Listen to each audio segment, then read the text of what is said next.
त्रिदलं त्रिगुणाकारं त्रिनेत्रं च त्रियायुधं त्रिजन्म पापसंहारम् एकबिल्वं शिवार्पणम् त्रिशाकैर्बिल्वपत्रैश्च अस्चित्तैः कोमलैः शुभैः शिवपूजां करिष्यामि एकबिल्वं शिवार्पणम् अखण्डबिल्वपत्रेण पूजिते नन्दिकेश्वरे शुध्यन्ति सर्वपापेभ्यः एकबिल्वं शिवार्पणम् त्रिदलं त्रिगुणाकारं त्रिनेत्रं च त्रियायुधं त्रिजन्म पापसंहारम् एकबिल्वं शिवार्पणम् त्रिशाकैर्बिल्वपत्रैश्च अस्चित्तैः कोमलैः शुभैः शिवपूजां करिष्यामि एकबिल्वं शिवार्पणम् अखण्डबिल्वपत्रेण पूजिते नन्दिकेश्वरे शुध्यन्ति सर्वपापेभ्यः एकबिल्वं शिवार्पणम् सालग्रामाशिलामेकां जातु विप्राय योर्पयेत् सोमयज्ञ महापुण्यम् एकबिल्वं शिवार्पणम् दन्तिकोटिसहस्राणि वाजपेयशतानि च कोटिकन्या महादानम् एकबिल्वं शिवार्पणम् पार्वत्याः स्वेदसञ्जातं महादेवस्य च प्रियं बिल्ववृक्षं नमस्यामि एकबिल्वं शिवार्पणम् सालग्रामाशिलामेकां जातु विप्राय योर्पयेत् सोमयज्ञ महापुण्यम् एकबिल्वं शिवार्पणम् दन्तिकोटिसहस्राणि वाजपेयशतानि च कोटिकन्या महादानम् एकबिल्वं शिवार्पणम् पार्वत्याः स्वेदसञ्जातं महादेवस्य च प्रियं बिल्ववृक्षं नमस्यामि एकबिल्वं शिवार्पणम् दर्शनं बिल्ववृक्षस्य स्पर्शनं पापनाशनम् अघोरपापसंहारम् एकबिल्वं शिवार्पणम् मूलतो ब्रह्मरूपाय मध्यतो विष्णुरूपिणे अग्रतः शिवरूपाय एकबिल्वं शिवार्पणम् बिल्वाष्टकमिदं पुण्यं यः पठेत् शिवसन्निधौ सर्वपापविनिर्मुक्तः एकबिल्वं शिवार्पणम् दर्शनं बिल्ववृक्षस्य स्पर्शनं पापनाशनम् अघोरपापसंहारम् एकबिल्वं शिवार्पणम् मूलतो ब्रह्मरूपाय मध्यतो विष्णुरूपिणे अग्रतः शिवरूपाय एकबिल्वं शिवार्पणम् बिल्वाष्टकमिदं पुण्यं यः पठेत् शिवसन्निधौ सर्वपापविनिर्मुक्तः एकबिल्वं शिवार्पणम्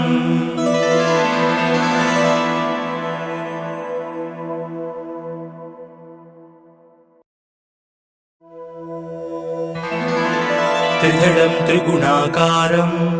त्रिनेत्रं च त्रियायुधं त्रिजन्म पापसंहारम्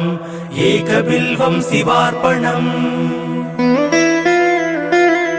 त्रिशाकैर्बिल्वपत्रैश्च अस्चित्तैः कोमलैः शुभैः शिवपूजां करिष्यामि एकबिल्वं शिवार्पणम्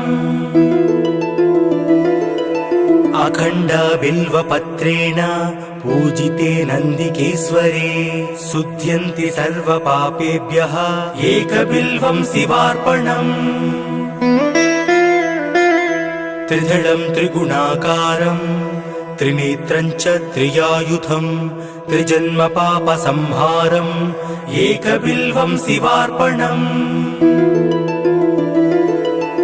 त्रिशाकैर्बिल्वपत्रैश्च अश्चित्तैः कोमलैः शुभैः शिवपूजां करिष्यामि एकबिल्वं शिवार्पणम् अखण्डबिल्वपत्रेण पूजिते नन्दिकेश्वरे शुध्यन्ति सर्वपापेभ्यः एकबिल्वं शिवार्पणम् सालग्रामाशिलामेकां जातु विप्राययोर्पयेत् सोमयज्ञ महापुण्यम् एकबिल्वं शिवार्पणम् दन्तिकोटिसहस्राणि वाजपेयशतानि च कोटिकन्या महादानम् एकबिल्वं शिवार्पणम् पार्वत्याः स्वेदसञ्जातं महादेवस्य च प्रियं बिल्ववृक्षं नमस्यामि एकबिल्वं शिवार्पणम् सालग्रामाशिलामेकां जातु विप्राययोर्पयेत् सोमयज्ञ महापुण्यम् एकबिल्वं शिवार्पणम् दन्तिकोटिसहस्राणि वाजपेयशतानि च कोटिकन्या महादानम् एकबिल्वं शिवार्पणम् पार्वत्याः स्वेदसञ्जातं महादेवस्य च प्रियं बिल्ववृक्षं नमस्यामि एकबिल्वं शिवार्पणम्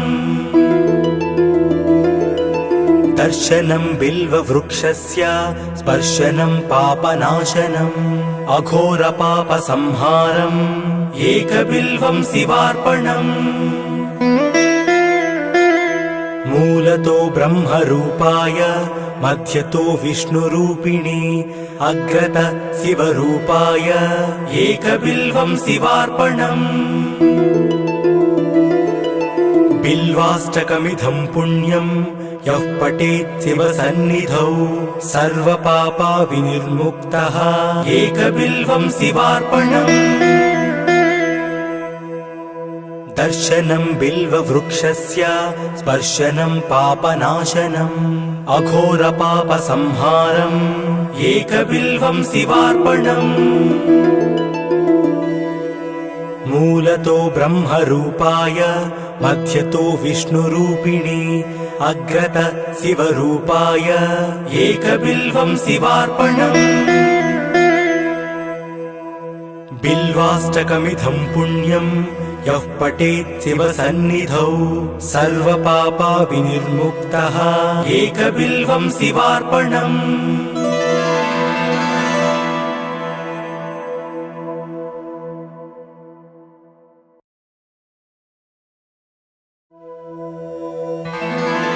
त्रिदलं त्रिगुणाकारं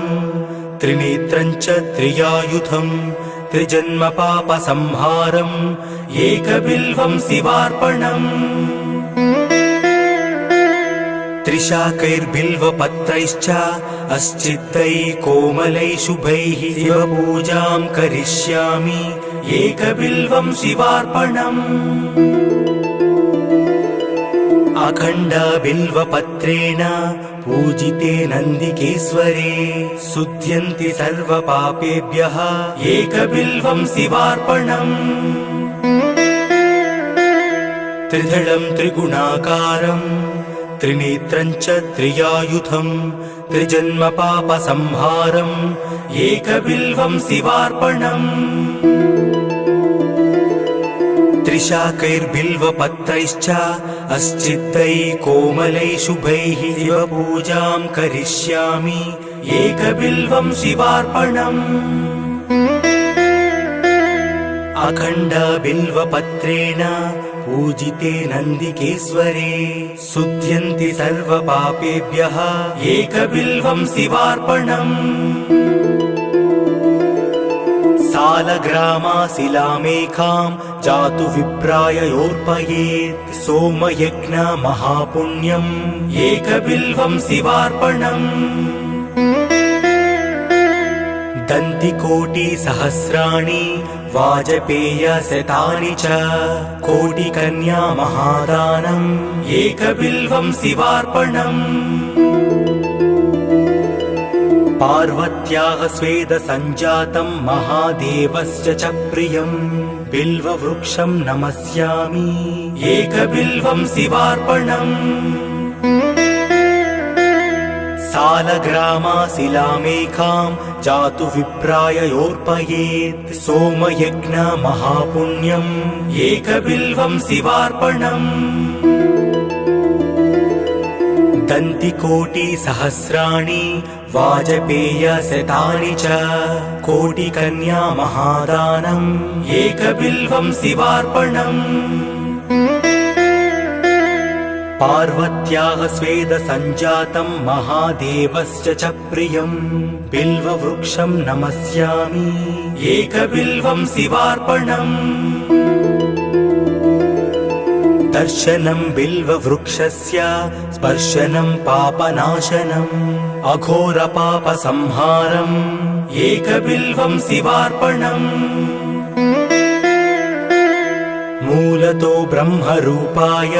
मध्यतो विष्णुरूपिणे अग्रत शिवरूपाय एकबिल्वं शिवार्पणम् बिल्वाष्टकमिदं पुण्यं यः पठेत् शिवसन्निधौ सर्वपापविनिर्मुक्तः एकबिल्वं शिवार्पणम् दर्शनं बिल्ववृक्षस्य स्पर्शनं पापनाशनम् अघोरपापसंहारम् एकबिल्वं शिवार्पणम् मूलतो ब्रह्मरूपाय मध्यतो विष्णुरूपिणे अग्रत शिवरूपाय एकबिल्वं शिवार्पणम् बिल्वाष्टकमिदं पुण्यं यः पठेत् शिवसन्निधौ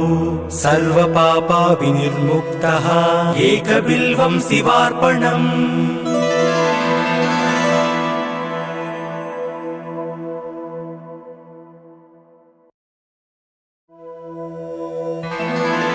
त्रिदलं त्रिगुणाकारं त्रिनेत्रं च त्रियायुधं त्रिजन्मपापसंहारम् एकबिल्वं शिवार्पणम् त्रिशाकैर्बिल्वपत्रैश्च अश्चित्तैः कोमलैः शुभैः शिवपूजां करिष्यामि एकबिल्वं शिवार्पणम् अखण्डबिल्वपत्रेण पूजिते नन्दिकेश्वरे शुध्यन्ति सर्वपापेभ्यः एकबिल्वं शिवार्पणम् त्रिदलं त्रिगुणाकारं त्रिनेत्रं च त्रियायुधं त्रिजन्मपापसंहारम् एकबिल्वं शिवार्पणम् त्रिशाकैर्बिल्वपत्रैश्च अश्चित्तैः कोमलैः शुभैः शिवपूजां करिष्यामि एकबिल्वं शिवार्पणम् अखण्डबिल्वपत्रेण पूजिते नन्दिकेश्वरे शुध्यन्ति सर्वपापेभ्यः एकबिल्वं शिवार्पणम् सालग्रामाशिलामेकां जातु विप्राय योर्पयेत् सोमयज्ञ महापुण्यम् एकबिल्वं शिवार्पणम् दन्तिकोटिसहस्राणि वाजपेयशतानि च कोटिकन्या महादानम् एकबिल्वं शिवार्पणम् पार्वत्याः स्वेदसञ्जातं महादेवस्य च प्रियं बिल्ववृक्षं नमस्यामि एकबिल्वं शिवार्पणम् सालग्रामाशिलामेकां जातु विप्राय योर्पयेत् सोमयज्ञ महापुण्यम् एकबिल्वं शिवार्पणम् दन्तिकोटिसहस्राणि वाजपेयशतानि च कोटिकन्या महादानम् एकबिल्वं शिवार्पणम् पार्वत्याः स्वेदसञ्जातं महादेवस्य च प्रियं बिल्ववृक्षं नमस्यामि एकबिल्वं शिवार्पणम् दर्शनं बिल्ववृक्षस्य स्पर्शनं पापनाशनम् अघोरपापसंहारम् एकबिल्वं शिवार्पणम् मूलतो ब्रह्मरूपाय मध्यतो विष्णुरूपिणे अग्रत शिवरूपाय एकबिल्वं शिवार्पणम् बिल्वाष्टकमिदं पुण्यं यः पठेत् शिवसन्निधौ सर्वपापविनिर्मुक्तः एकबिल्वं शिवार्पणम् दर्शनं बिल्ववृक्षस्य स्पर्शनं पापनाशनम् अघोरपापसंहारम् एकबिल्वं शिवार्पणम् मूलतो ब्रह्मरूपाय मध्यतो विष्णुरूपिणे अग्रत शिवरूपाय एकबिल्वं शिवार्पणम् बिल्वाष्टकमिदं पुण्यं यः पठेत् शिवसन्निधौ सर्वपापविनिर्मुक्तः एकबिल्वं शिवार्पणम्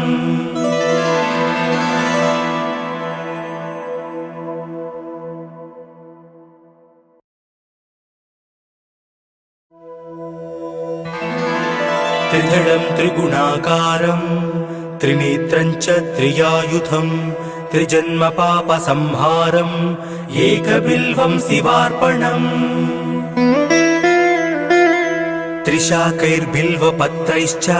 अस्चित्तैः कोमलैः शुभैः शिवपूजां करिष्यामि एकबिल्वं शिवार्पणम् अखण्डबिल्वपत्रेण पूजिते नन्दिकेश्वरे शुध्यन्ति सर्वपापेभ्यः एकबिल्वं शिवार्पणम् त्रिदलं त्रिगुणाकारं त्रिनेत्रं च त्रियायुधं त्रिजन्मपापसंहारम् एकबिल्वं शिवार्पणम् त्रिशाकैर्बिल्वपत्रैश्च अस्चित्तैः कोमलैः शुभैः शिवपूजां करिष्यामि एकबिल्वं शिवार्पणम् अखण्डबिल्वपत्रेण पूजिते नन्दिकेश्वरे शुध्यन्ति सर्वपापेभ्यः एकबिल्वं शिवार्पणम् सालग्रामाशिलामेकां जातु विप्राययोर्पयेत् सोमयज्ञ महापुण्यम् एकबिल्वं शिवार्पणम् दन्तिकोटिसहस्राणि वाजपेयशतानि च कोटिकन्या महादानम् एकबिल्वं शिवार्पणम् पार्वत्याः स्वेदसञ्जातं महादेवस्य च प्रियं बिल्ववृक्षं नमस्यामि एकबिल्वं शिवार्पणम् सालग्रामाशिलामेकां जातु विप्राययोर्पयेत् सोमयज्ञ महापुण्यम् एकबिल्वं शिवार्पणम् दन्तिकोटिसहस्राणि वाजपेयशतानि च कोटिकन्या महादानम् एकबिल्वं शिवार्पणम् पार्वत्याः स्वेदसञ्जातं महादेवस्य च प्रियं बिल्ववृक्षं नमस्यामि एकबिल्वं शिवार्पणम् दर्शनं बिल्ववृक्षस्य स्पर्शनं पापनाशनम् अघोरपापसंहारम् एकबिल्वं शिवार्पणम् मूलतो ब्रह्मरूपाय मध्यतो विष्णुरूपिणे अग्रत शिवरूपाय एकबिल्वं शिवार्पणम् बिल्वाष्टकमिदं पुण्यं यः पठेत् शिवसन्निधौ सर्वपापविनिर्मुक्तः एकबिल्वं शिवार्पणम् दर्शनं बिल्ववृक्षस्य स्पर्शनं पापनाशनम् अघोरपापसंहारम् एकबिल्वं शिवार्पणम् मूलतो ब्रह्मरूपाय मध्यतो विष्णुरूपिणी अग्रत शिवरूपाय एकबिल्वं शिवार्पणम् बिल्वाष्टकमिदं पुण्यं यः पठेत् शिवसन्निधौ सर्वपापा विनिर्मुक्तः एकबिल्वं शिवार्पणम्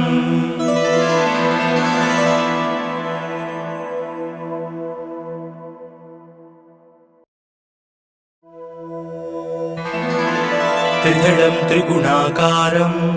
त्रिनेत्रं च त्रियायुधं त्रिजन्मपापसंहारम् एकबिल्वं शिवार्पणम् त्रिशाकैर्बिल्वपत्रैश्च अश्चित्तैः कोमलैः शुभैः शिवपूजां करिष्यामि एकबिल्वं शिवार्पणम् अखण्डबिल्वपत्रेण पूजिते नन्दिकेश्वरे शुध्यन्ति सर्वपापेभ्यः एकबिल्वं शिवार्पणम्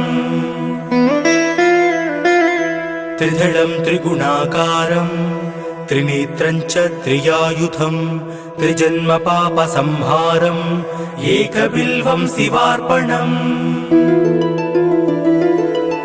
त्रिशाकैर्बिल्वपत्रैश्च अश्चित्तैः कोमलैः शुभैः शिवपूजां करिष्यामि एकबिल्वं शिवार्पणम् अखण्डबिल्वपत्रेण पूजिते नन्दिकेश्वरे शुध्यन्ति सर्वपापेभ्यः एकबिल्वं शिवार्पणम् सालग्रामाशिलामेकां जातु विप्राययोर्पयेत् सोमयज्ञ महापुण्यम् एकबिल्वं शिवार्पणम् दन्तिकोटिसहस्राणि वाजपेयशतानि च कोटिकन्या महादानम् एकबिल्वं शिवार्पणम् पार्वत्याः स्वेदसञ्जातं महादेवस्य च प्रियं बिल्ववृक्षं नमस्यामि एकबिल्वं शिवार्पणम् सालग्रामाशिलामेकां जातु विप्राययोर्पयेत् सोमयज्ञ महापुण्यम् एकबिल्वं शिवार्पणम्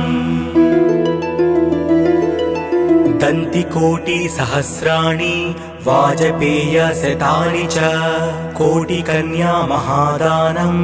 एकबिल्वं शिवार्पणम् पार्वत्याः स्वेदसञ्जातं महादेवस्य च प्रियं बिल्ववृक्षं नमस्यामि एकबिल्वं शिवार्पणम् दर्शनं बिल्ववृक्षस्य स्पर्शनं पापनाशनम् अघोरपापसंहारम् एकबिल्वं शिवार्पणम् मूलतो ब्रह्मरूपाय मध्यतो विष्णुरूपिणी अग्रत शिवरूपाय एकबिल्वं शिवार्पणम् बिल्वाष्टकमिदं पुण्यं यः पठेत् शिवसन्निधौ सर्वपापा विनिर्मुक्तः एकबिल्वं शिवार्पणम् दर्शनं बिल्ववृक्षस्य स्पर्शनं पापनाशनम् अघोरपापसंहारम् एकबिल्वं शिवार्पणम् मूलतो ब्रह्मरूपाय मध्यतो विष्णुरूपिणी अग्रत शिवरूपाय एकबिल्वं शिवार्पणम् बिल्वाष्टकमिदं पुण्यं